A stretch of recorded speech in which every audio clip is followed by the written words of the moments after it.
Halo, perkenalkan nama saya Ali Simon dengan NIM 2210809 dari kelas 5 Pagi B.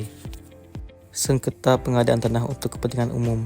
Latar belakang pengadaan tanah untuk kepentingan umum diperlukan untuk pembangunan infrastruktur seperti jalan raya, bandara, pelabuhan, rumah sakit, dan proyek-proyek lain yang bermanfaat bagi masyarakat luas. Namun, proses ini seringkali menimbulkan sengketa karena beberapa alasan, yaitu kompensasi yang tidak memadai, pengabaian hak pemilik tanah, kurangnya transparansi dan komunikasi, dan aspek legal dan administratif. Peraturan-peraturan seperti Peraturan Presiden Nomor 71 Tahun 2012 tentang penyelenggaraan pengadaan tanah bagi pembangunan untuk kepentingan umum telah dibuat untuk memberikan kerangka kerja yang jelas dan adil dalam proses pengadaan tanah. Namun implementasinya seringkali masih menemui berbagai kendala. Adapun sengketa pengadaan tanah untuk kepentingan umum merupakan salah satu isu yang cukup kompleks dalam proses pembangunan yang melibatkan pemindahan hak atas tanah milik individu atau badan hukum untuk keperluan proyek-proyek publik. Proyek-proyek tersebut biasanya bertujuan untuk meningkatkan kesejahteraan masyarakat seperti pembangunan infrastruktur,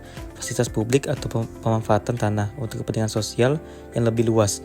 Proses pengadaan tanah untuk kepentingan umum diatur oleh undang-undang yang memberikan dasar hukum bagi pemerintah atau pihak yang diberi wewenang untuk memperoleh tanah dari pemiliknya dengan memberikan ganti rugi.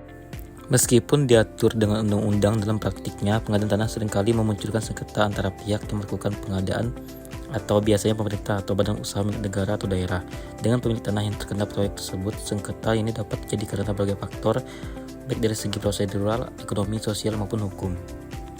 Rumusan masalah. Apa saja kendala dalam proses pengadaan tanah yang menghambat penyelesaian sengketa? Landasan teori. Berikut adalah beberapa landasan teori yang relevan dalam konteks sengketa pengadaan tanah untuk kepentingan umum. 1. Teori keadilan distributif.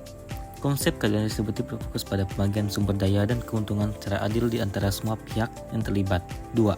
Teori keadilan prosedural. Teori ini menekankan pentingnya proses yang adil dan transparan dalam pengambilan keputusan.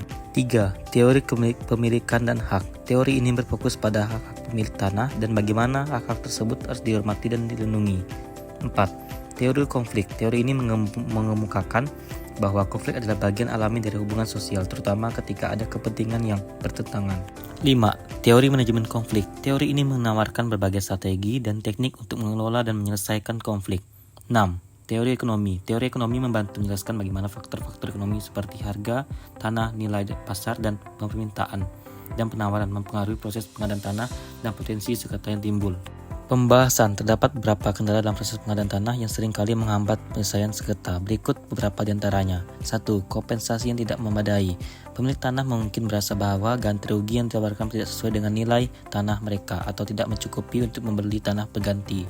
2. Kurangnya transparansi. Proses pengadaan tanah yang tidak transparan bisa menimbulkan ketidakpercayaan dan ketidakpuasan di antara pemilik tanah.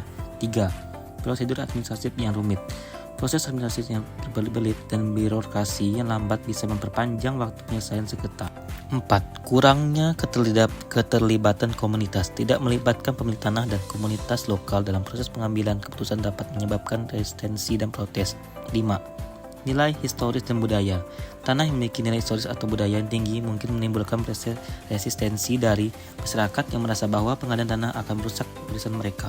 6. Ketidakpastian hukum. Hukum dan peraturan yang tidak konsisten atau berubah dapat menimbulkan kebingungan dan ketidakpastian bagi pemilik tanah dan pihak-pihak yang terlibat dalam pengadaan tanah. 7. Resettlement and rehabilitation. Kurangnya perhatian terhadap pemulihan dan rehabilitas bagi pemilik tanah yang terkena dampak dapat menimbulkan ketidakpuasan dan konflik. Beberapa isu utama yang muncul dalam pengadaan tanah untuk kepentingan umum meliputi 1. Masalah ganti rugi ketidakpuasan masyarakat. 2. Ketiadaan jaminan kehidupan. 3. Ketidakpastian hukum legalitas tanah.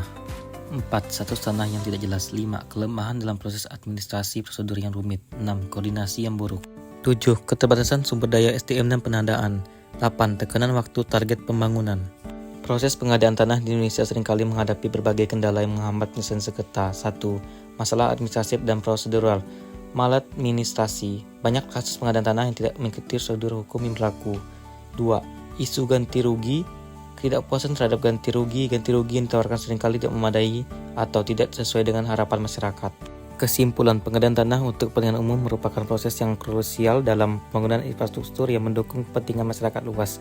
Meskipun demikian, seringkali proses ini dihadapkan pada berbagai kendala yang menghambat penyelesaian sengketa. Salah satu kendala utama adalah kompensasi yang dianggap tidak memadai atau milik tanah. Nilai ganti rugi yang tidak sesuai dengan harapan pemilik tanah menimbulkan ketidakpuasan dan penolakan terhadap pelepasan hak atas tanah mereka. Selain itu, kurangnya transparansi dalam proses pengadaan tanah seringkali menimbulkan ketidakpercayaan di antara pemilik tanah. Cukup sekian video presentasi saya ucapkan terima kasih.